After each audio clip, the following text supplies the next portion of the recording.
Howdy, folks. Greyhawk 4x4 coming at you again, your resident vintage gamer. And it is Beer 30 again. Turn that around there. So, today we are having a traditional German Hefeweizen, but it's not from Germany. It is the Sierra Nevada Kellerweiss, and it says Bavarian style wheat. And then it goes on back to tell you that, that it's a brewed in the Bavarian style, Hefeweizen style, etc. And you have to, at least I do. This is a Hefeweizen glass. This is an authentic German Hefeweizen glass. That if you go to Germany and you order a Hefeweizen, this is the only type of glass it will come in. And this one I got. Looks like I got this one in Ingolstadt, which is a little town in Germany, in Bavaria. And traditionally, at least, this is very, it's very memorable for me because that was the very first German beer I tried when I got to Germany. Is I went to a bar on Würzburger Strasse in the town that I was stationed, and I went into a little bar and I ordered a Hefeweizen in a glass like this, and I don't know if you can see it. You can see it right there, and they serve it with a slice of lemon floating on top. Not a wedge, not a slice on the glass. No, floating on top so that you get a little bit of lemon flavor with every sip.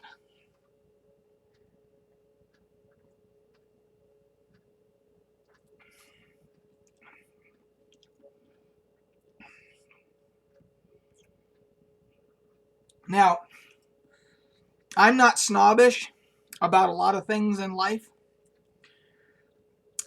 I wouldn't call myself a beer snob because I'll drink Bud Light if I'm thirsty and it's hot outside and doing yard work or whatever. I don't call myself a beer snob, but I do consider myself a Hefeweizen snob because of that very first one that I had, which was the eye opener to the world of beer that I had never been exposed to before. And I realized, holy shit, all beer doesn't have to taste like Budweiser or Coors, you know? So when it comes to Hefeweizen, German Hefeweizen, I am a snob.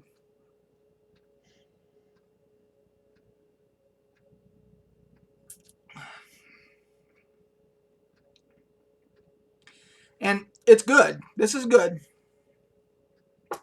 But it does not hit me with that German Hefeweizen flavor. It's hard to describe. Um, it's like a mixture. There's like a banana and a clove undertones, both of those in true German Hefeweizen that you would get on tap in a German tavern. Um, Nevertheless, this is good, but I'm not going to go so far as to say that this is like you would get like something I would have gotten in Germany. Um, but again, it's not by a German brewer; it's by Sierra Nevada. So, um, very drinkable. I will probably buy some more of this. But if I was in a store and there was real Francis Scholar German Hefeweizen and this, I'm going to get the German one every time. So, anyway, that's enough about the beer. Except I need another sip.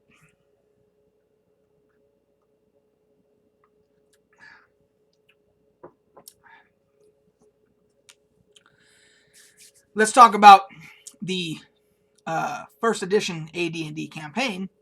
This is going to be a campaign update. If if you don't watch for the campaign updates, then this isn't the video for you because that's all this is going to be. Um, Also, if you aren't caught up, you need to go back, watch the previous videos, get yourself caught up on the story so far. So, where we last left off, and I will do a quick synopsis. My character, Clevite, he had started building his abbey of the devoted adventurer, the Abbey of the Devoted Adventurer, out in the middle of nowhere. Excuse me.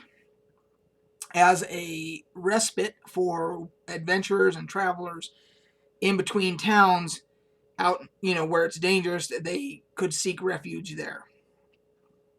And when we went to visit the construction site, we found out there was some shenanigans going on.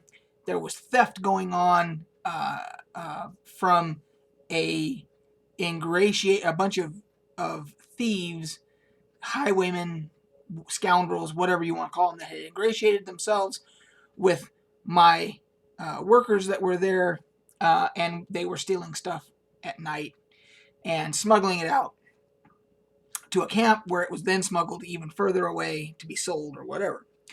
So we had pursued them to the camp, and then we had found clues or whatnot that led us further to the main, what I'm going to refer to from now going forward as the thieves' den, because we find ourselves at this thing that I call a thieves' den, because that's what it is, and we infiltrate it.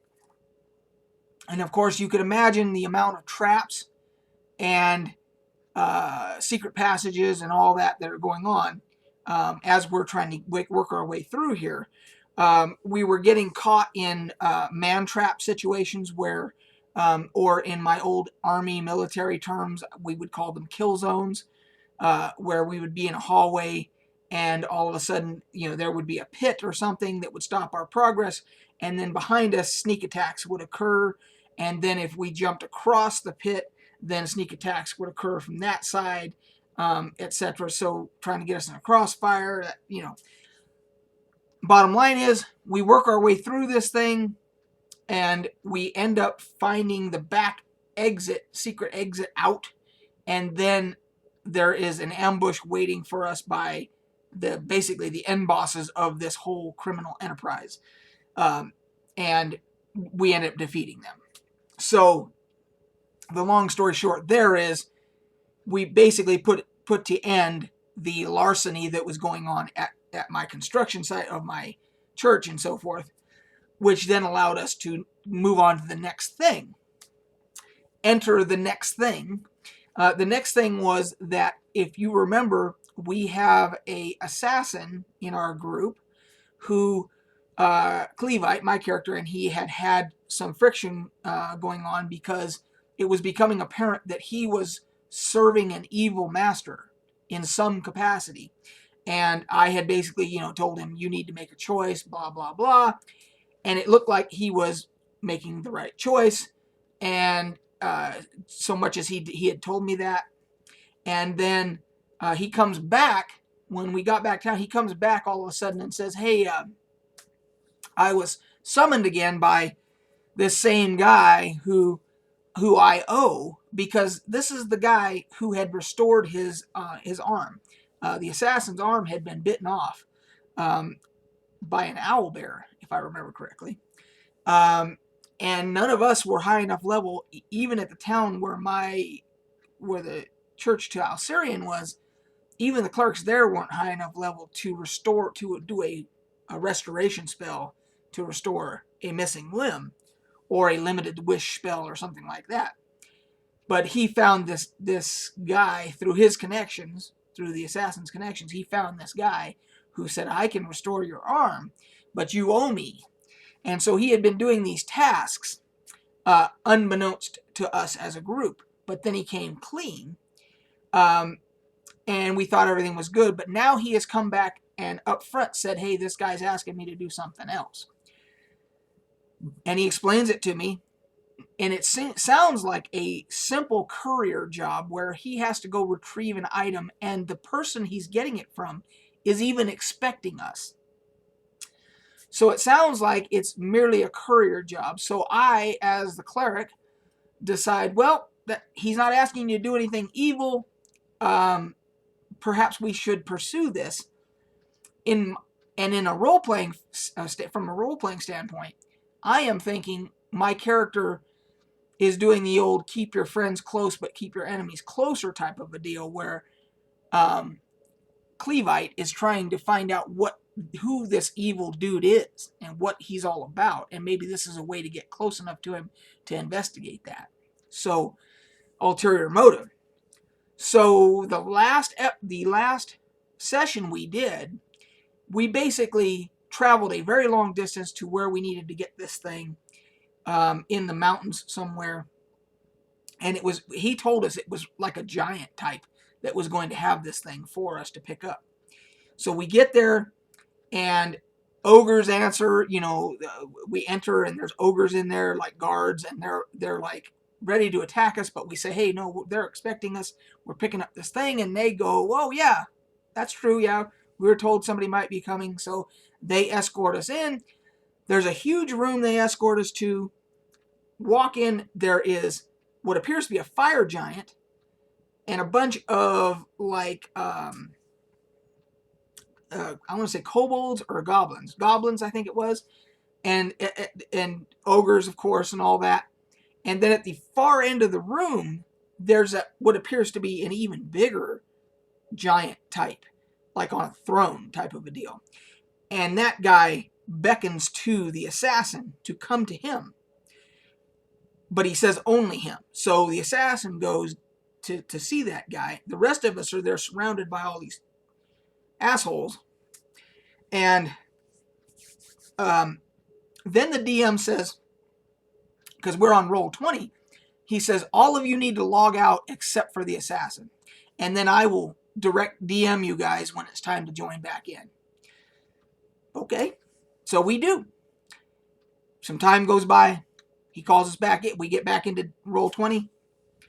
And all we see, what's described to us as, we're in the same spot we were. And we see the guy, in front of the throne, this giant type guy. We see the assassin, and the assassin disappears, and the giant type guy tells the rest of the room to attack us. So we immediately think, our characters that is, I think Clevite, I even said out loud, as Clevite, I said, that son of a bitch sold us out.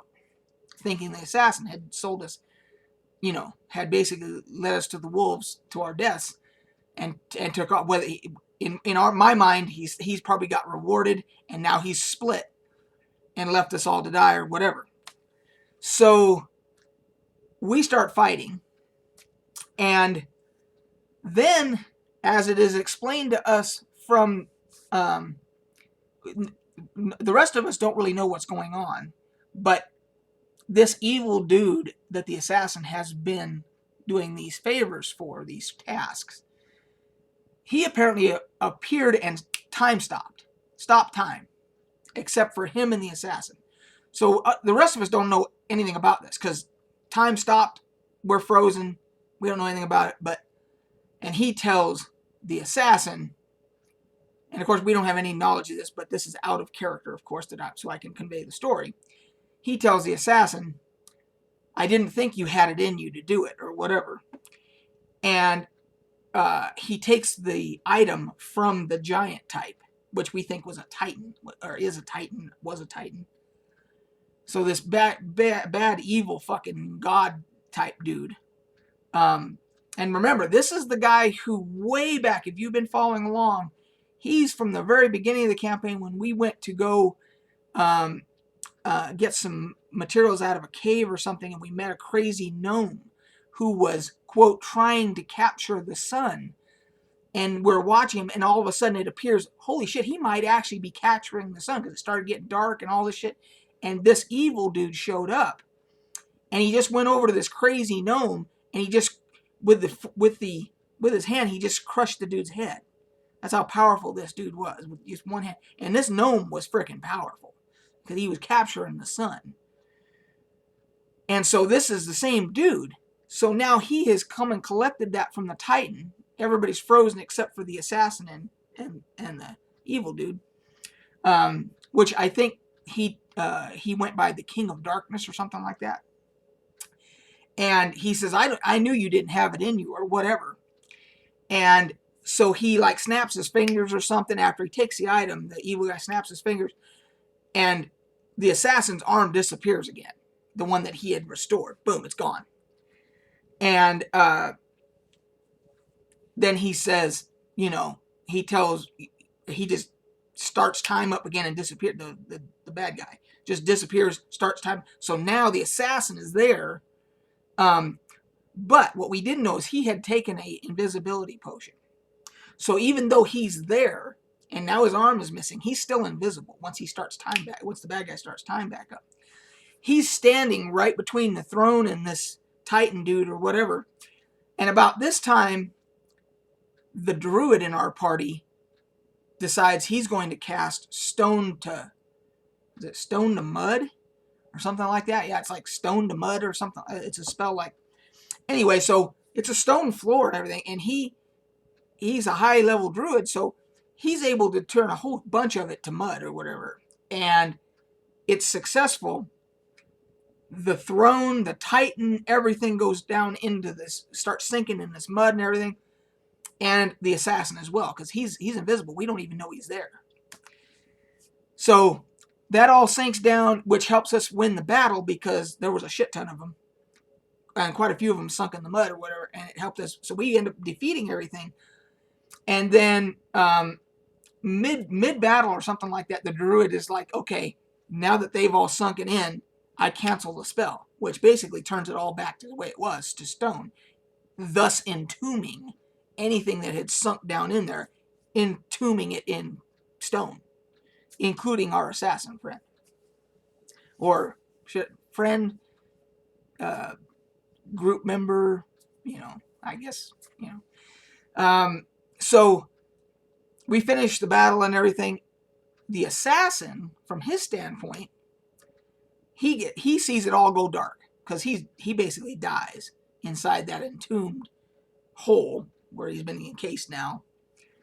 And the DM tells him, you wake up, all of a sudden you're in a field, a wide open field, right outside all of our hometown of Varden. And you see a beautiful female in white and another beautiful female all in black. And he says it's apparent to you that they are representing lightness and darkness. And they appear, and at the same time you look up in the sky and you see a rip in the sky. And said evil dude who basically this guy that our assassin friend was working for, he is coming through this tear in the sky, leading an army of demons and all kinds of foul beings, as it's described to us, that are pouring through this rift out of the sky down towards the town of Varden. And these two females are there now, and they tell our assassin friend, Cal, they say they have a set of scales, and they hand it to the scale symbol. And they hand it to him, and they say, you must break the scales and for our help or something like that. And he understands that he has to, and he only has one arm, but he has to somehow break this thing as a symbol to them that he is accepting their help or whatever. Now here's the kicker. The scales symbol is my character's symbol of the Church of Alcerian. The church that anybody that worships Alcerian, that's their symbol, is the scales. Alcerian's symbol is the scales. So he manages with one arm and his weapon and everything to break this thing. As soon as he does that, the two females do something omnipotent and snap their fingers, whatever, and they cause said evil dude, it's coming through the rift, they cause him to fall to the ground and die. Like they killed him, like instantly, like that. They're that powerful. And all of the creatures or whatever are gone, they basically fixed the problem like that. And they said something to the effect of, what an idiot he is, or something like that. I mean, he, as powerful as he was, they dismissed him with a blink, with a snap of their fingers, whatever, fucking Thanos, And so the assassin's watching all this, and he's dumbfounded.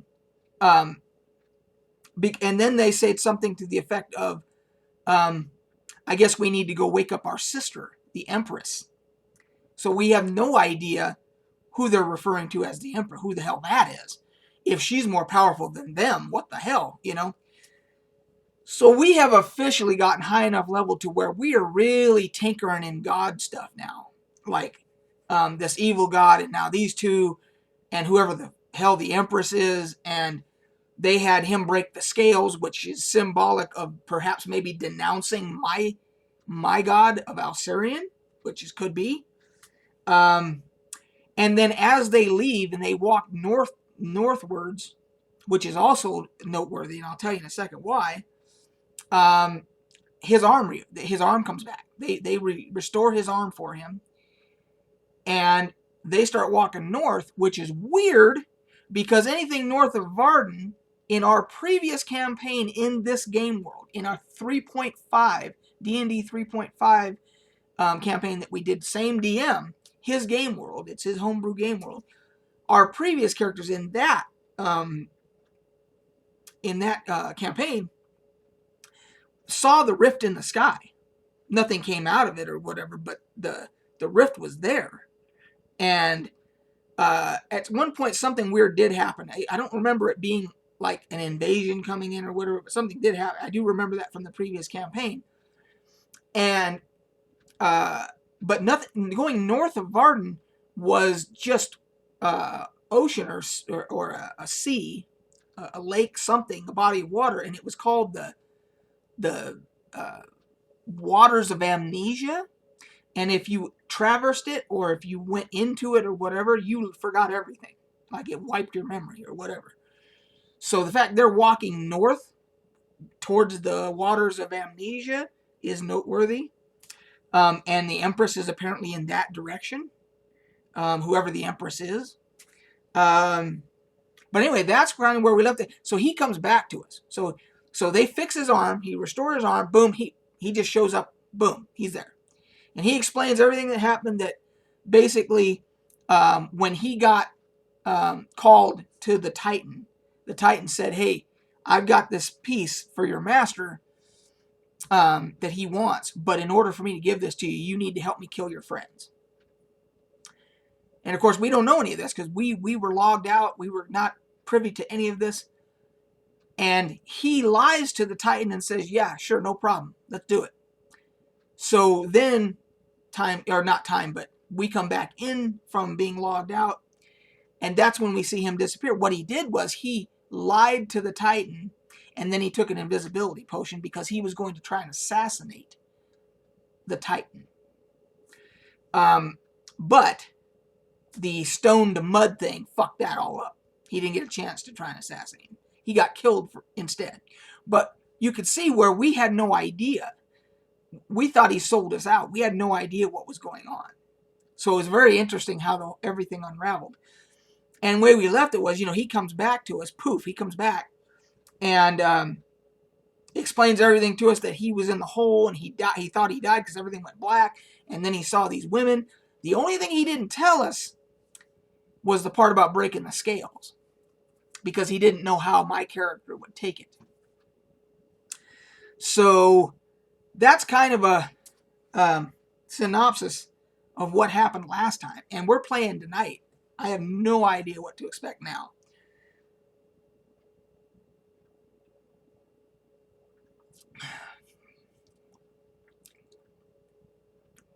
It's delicious.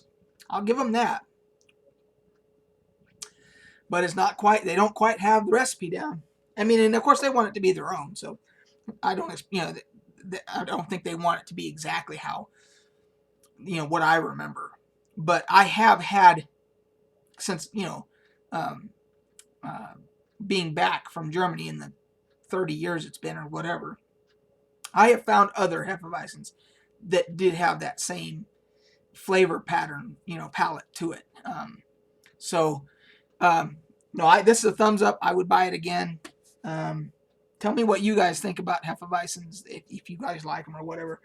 Also, tell me how you feel about the lemon in there, because to me, that's absolutely the perfect way. Summertime, it's hot out, refreshing Hefeweizen, which I normally don't drink my beers ice cold, but I do drink in the summertime. I drink my beers ice cold because it's hot and I'm thirsty. But the lemon gives it an extra, pop, and and and it's more refreshing with the lemon in there. So, tell me what you think, guys. Let's see. Oh, you may have wanted to know. So I'm back to. You guys, if you've been following me for some time, you know that I am in the middle of cataloging my whole collection of all my role playing game stuff, and I have to get all this stuff out to do that, and it takes up the whole table and everything.